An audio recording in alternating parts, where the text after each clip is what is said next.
Part 1. The Blood Rose Chapter 1. Ryan was walking through the busy streets of London. He walked through dirty alleyways, always aware and never looking around. He adjusted his low-tied blonde ponytail and tugged at his backwards cap. He had checked the address and studied all the entries and exits, or the lack of exits. The honking, smell, and the begging of bums did nothing to distract the young man.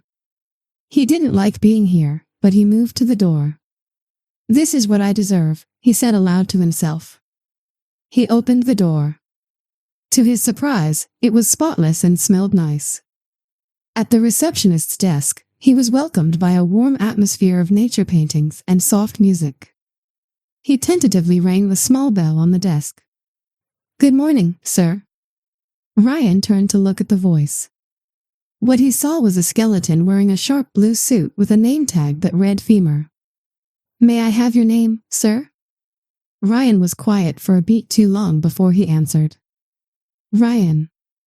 The skeleton checked a pocket watch. "You seem to be 2 hours early, sir. I will go and check to see if the manager is ready to see you. Please have a seat." Unable to relax, Ryan sat and waited. The smooth jazz did nothing to help. Femur came back and led him to a door that read Manager. As Femur opened the door, all Ryan could smell was cigarette smoke. The room he entered was dimly lit, with a desk with papers strewn around and a large, overfilled ashtray.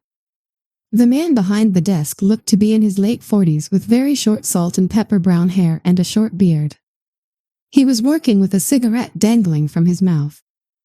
What stood out to Ryan was the leather jacket and gloves he was wearing. It was summer. "Why are you early?" He then motioned for Ryan to sit in the chair in front of the desk as he put out his cigarette. "I didn't want to be late." "Did you bring your paperwork?" Ryan pulled out an envelope, slowly unfolded the paper and passed the open letter to the old man.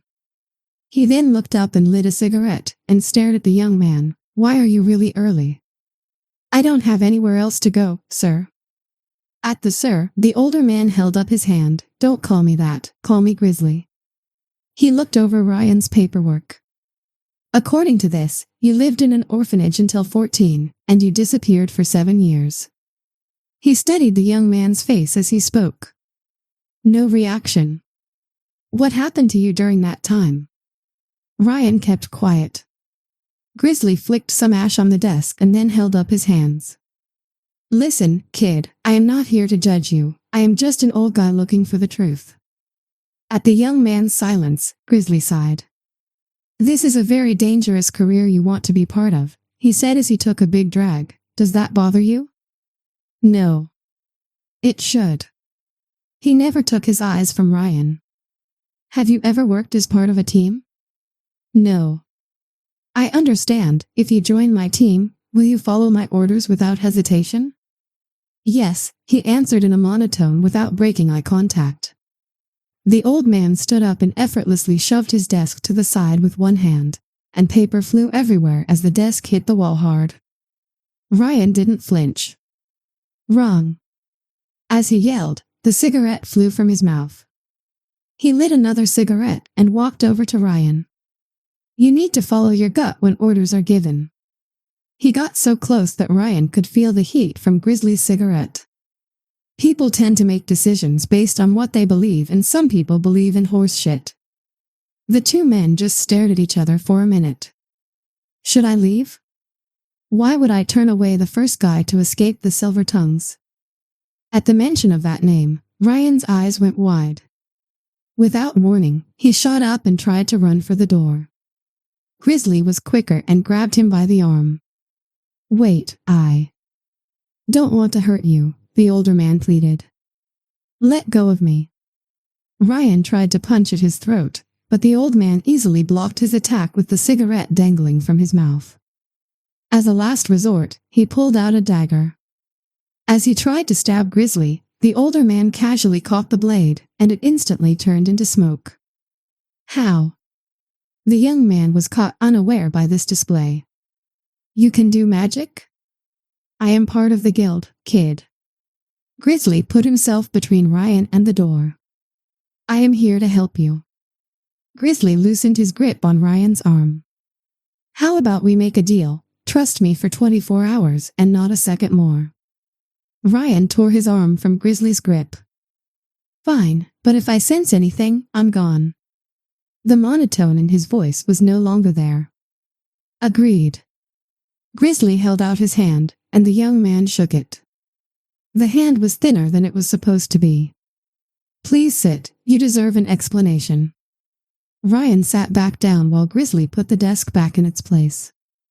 I needed to see where you were, and you passed. Grizzly pointed to the ashtray on the floor. Do you mind? Ryan handed it to the old man, who lit another cigarette. I passed? How? His voice was back to its monotone, but his white knuckles on the armrests gave him away. Real killers always go for the easy kill. Ryan's jaw tightened, but he kept quiet. I think the blood rose could be good for you. He took another big drag. You might even make some friends. Ryan felt anger grow in his chest. He was just about to leap out of his chair when the door opened. Beamer burst into the room, saluted and stood at attention. We have a code blue, sir. Immediate action is required. Ryan was surprised by this new development. Why is he here? The old man sighed and was still calm. He wishes to meet the, newbie, sir. The old man rubbed his forehead. Let him in. The door opened. A blue monster with shining blue scales and sharp jagged horns ducked down to enter the room. It was as wide as the doorframe with a face that resembled a Komodo dragon. Ryan got out of this chair and slid over Grizzly's desk. Grizzly slowly walked past Ryan and stood in front of the tall creature. I told you to stay back, Grizzly said as he pulled the tall monster by the horn with a cigarette in his mouth. Sorry, Grizz, I just wanted to meet the new guy, he said with warmth but without any expression on his lizard-like face. Sup, newbie, the name is Aragon. He waved as the much shorter man still had him by a horn. You know the effect you have on people. He shook Aragon playfully by a horn as he spoke. Ryan then scanned the creature, who was wearing stained sweatpants and old Crocs with claws protruding.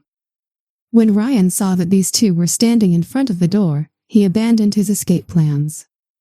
Hello, Aragon, I am Ryan, his voice cracked a little. See, I told you I wouldn't scare him off, Aragon said. Grizzly let go of his horn, and Aragon stood at his full height, and Ryan properly saw the very muscular beast. Aragon was monstrous in every sense of the word, but sounded friendly, which confused Ryan. The older man looked at Aragon and said, You just got lucky. Grizzly looked at Ryan and put his hand on the anxious young man's shoulder. Aragon is a joker, but he isn't dangerous. Let's get to the ship.